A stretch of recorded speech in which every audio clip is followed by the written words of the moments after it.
जैसे देखो, कोई तत्व है ना, कौन सा तत्व ले ले, मान लो हम ले लेते हैं पोटेशियम ले ले या कैल्शियम, कैल्शियम ले ले, कैल्शियम ले ले। कैल्शियम का परमाणु क्रमांक कितना है? 20। इसका परमाणु द्रव्यमान 40। ठीक है, तो परमाणु परमाणु द्रव्यमान क्या होगा? इलेक्ट्रॉनों और प्रोटॉनों, इलेक्ट्रॉनों और प्रोटॉनों की संख्या प्लस, देखो जैसे होगा तुम्हारा, हमने बताया था परमाणु क्या होते हैं, इलेक्ट्रॉन प्रोटॉन न्यूट्रॉन होते हैं। ठीक, तो जैसे मान लो परमाणु संख्या कितना हो गया, मतलब इलेक्ट्रॉन, इलेक्ट्रॉनों की संख्या कितना हो गया? 20 ना। अब प्रोटॉन भी कितना होंगे? 20। प्रोटॉन भी 20, तो 20 होंगे, क्योंकि इलेक्ट्रॉन और प्रोटॉन समान होते हैं, इलेक्ट्रॉन प्रोटॉन समान होते हैं, इसको याद रखना। और न्यूट्रॉन, न्यूट्रॉन क्या होगा? न्यूट्रॉन क्या होगा? हमको इसको हल करना, जैसे ए बराबर हमको 40 मिल गया ना, अभी हमने पीछे बताया था वही बात, ए बराबर हमको 40 मिल गया है ना। ठीक है, या तो न मिला हो तब, जब हमको नहीं मिला हो तब क्या करेंगे, क्या करेंगे, जैसे ए बराबर अभी हमने बताया पी प्लस एन, एन। ठीक है, न्यूट्रॉनों की संख्या मान लो 20 और प्रोटॉनों की संख्या क्या है? 20 ना। तो ए बराबर कितना आ जाएगा? 40। ए बराबर कितना आ जाएगा? 40। तो प्रोटॉन द्रव्यमान संख्या कितना हो गया? 40। तो ए बराबर तुम्हारा 40 आ गया। ठीक है, लिखो लिखो, किसी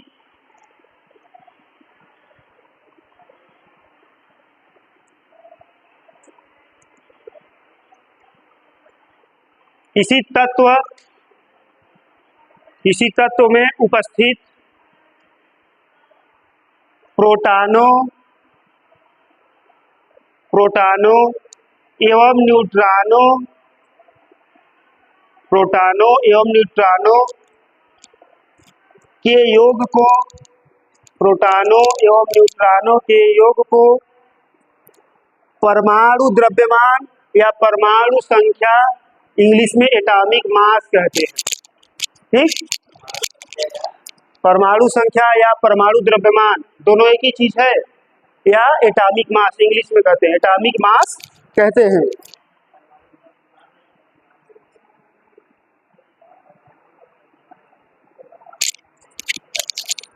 समझ में आया?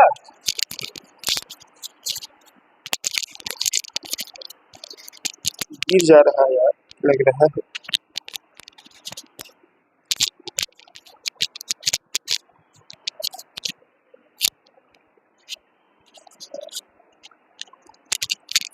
हो गया, इसको एग्जाम्पल में लिख लेना ना, इसको लिख लेना।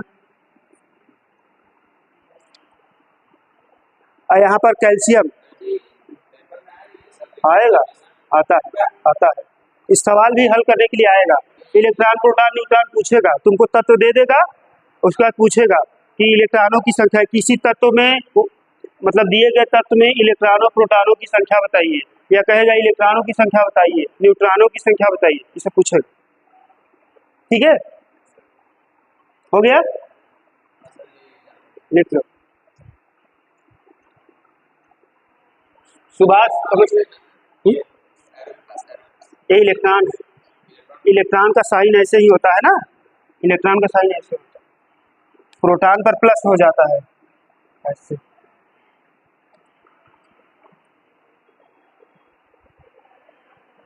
अब इसके बाद हेडिंग बना लो, समस्थानी करा दे रहे थे। ठीक है, समझ लो, एग्जाम्पल लिख लेना। और लिखे हो विष्णु? लिख लो, नहीं लिखा, हो गया ये, कर लो।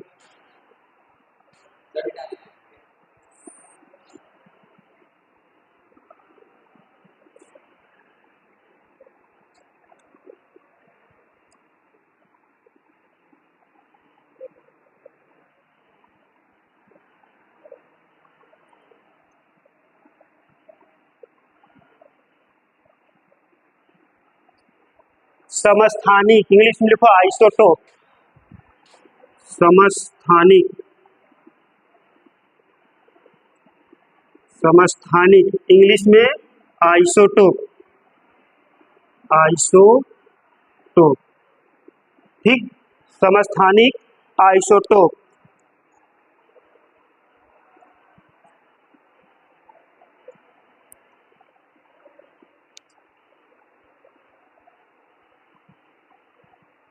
समस्थानिक क्या होगा, जब कोई एटम दिया हो, जैसे जैसे मान लो ये हाइड्रोजन है ना, ये हाइड्रोजन है, तो हाइड्रोजन का परमाणु क्रमांक कितना होगा, एक एक। उसके बाद यहाँ पर मान लो कार्बन है, कार्बन का परमाणु क्रमांक कितना होगा, 6, ठीक ना, 6 होगा। अब इसके जो होते हैं 3 समस्थानिक होते हैं, हाइड्रोजन के कितने समस्थानिक होते हैं, 3 ना, 3 समस्थानिक, हाइड्रियम, ड्यूट्रियम और टाइट्रियम, ठीक है। तो यहाँ हो जाएगा H1 2 1, H1 3 ना, और कार्बन के भी 3 समस्थानिक ना, तो यहाँ हो जाएगा 12, यहाँ हो जाएगा 6 13, यहाँ 6 14, ठीक है। तो अब इसका परिभाषा कैसे हो जाएगा, जब किसी तत्व के परमाणु क्रमांक समान हो, किसी तत्व के परमाणु क्रमांक समान हो लेकिन परमाणु द्रव्यमान भिन्न भिन्न हो, तो वह उस तत्व का क्या कहलाएगा, समस्थानिक, क्या कहलाएगा, समस्थानिक। लिख लो, समझ में आया, उसके बाद एग्जाम्पल लिख लेना, देखो समस्थानिक,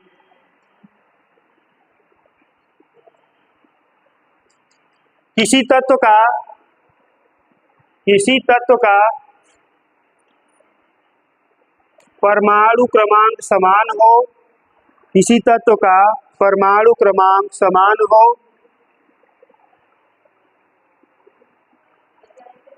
परमाणु क्रमांक समान हो तथा परमाणु द्रव्यमान भिन्न भिन्न हो, परमाणु द्रव्यमान भिन्न भिन्न हो,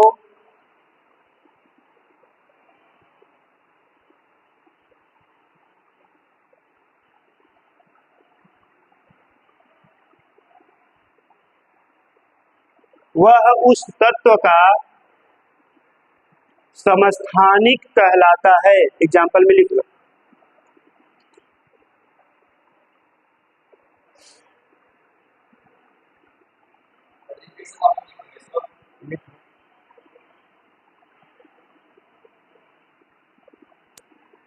रिवाइज हो जा रहा है, उसमें भी था, इसमें था, 2 बार हो गए, नहीं लिखो, आना चाहिए बस, एग्जाम्पल लिख लो।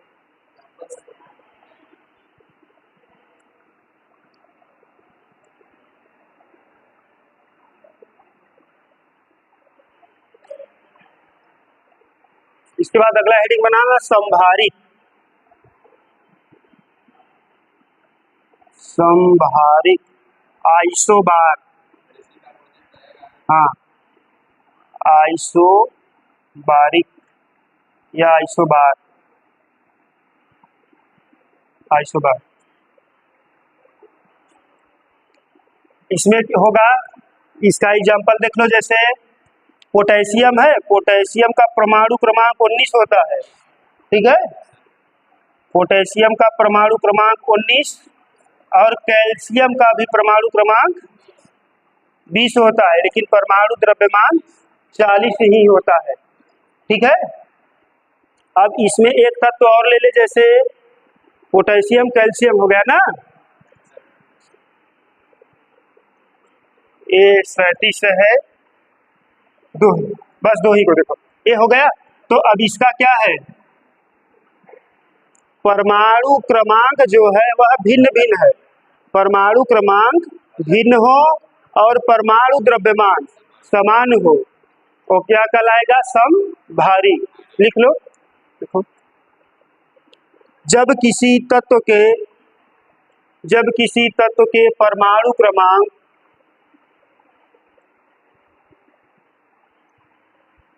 भिन्न हो परमाणु क्रमांक भिन्न हो तथा परमाणु क्रमांक भिन्न हो तथा परमाणु परमाणु द्रव्यमान परमाणु क्रमांक भिन्न भिन्न हो और परमाणु द्रव्यमान समान होते हैं तो क्या कहलाएंगे? समभारित। ठीक, अब आगे हेडिंग बना लेना समन्यूट्रॉनिक। समन्यूट्रॉनिक आगे उसमें नहीं लिखा है समन्यूट्रॉनिक।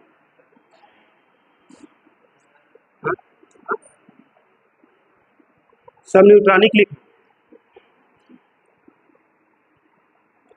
समन्यूट्रॉनिक आइसोटोप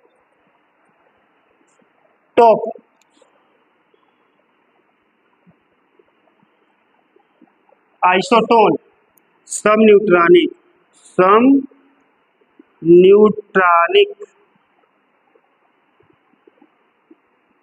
आइसोटोन्स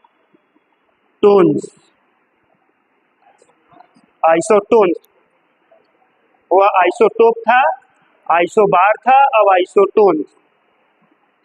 ठीक है, इसमें भी वही काम करना है ना। समन्यूट्रॉनिक जिसमें न्यूट्रॉनों की संख्या समान हो, ठीक है, उसे हम समन्यूट्रॉनिक कहेंगे। जैसे एग्जांपल देख लो, वहीं आर्गन ले लो 18, पोटेशियम ले लो 19, ठीक, और कैल्शियम ले लो 20 ना। सब का परमाणु द्रव्यमान कितना होगा? 40। ठीक ना।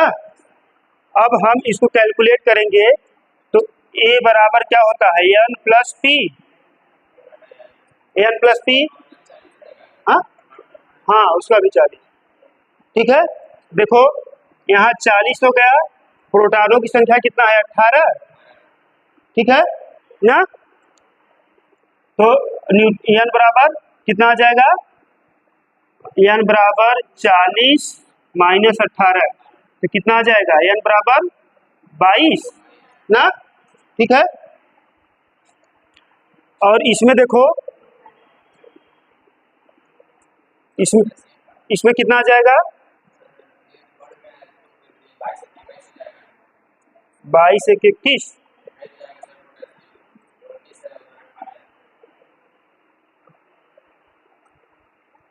गड़बड़ हो गई,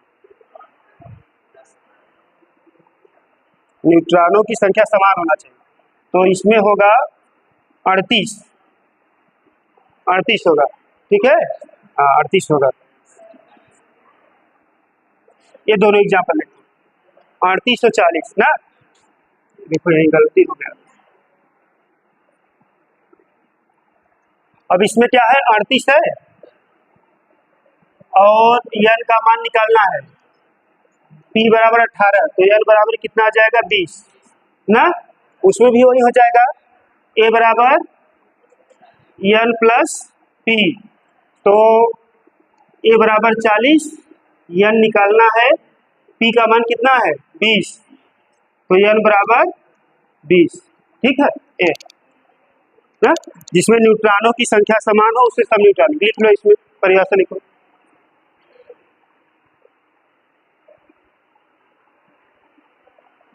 जब किसी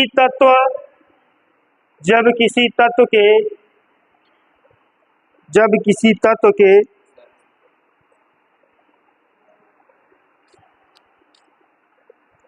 परमाणु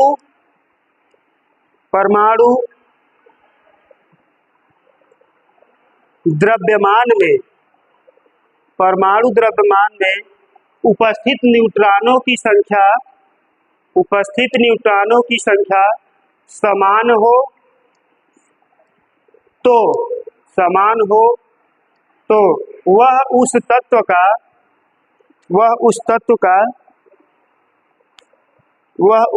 का समन्यूट्रॉनिक कहलाता है।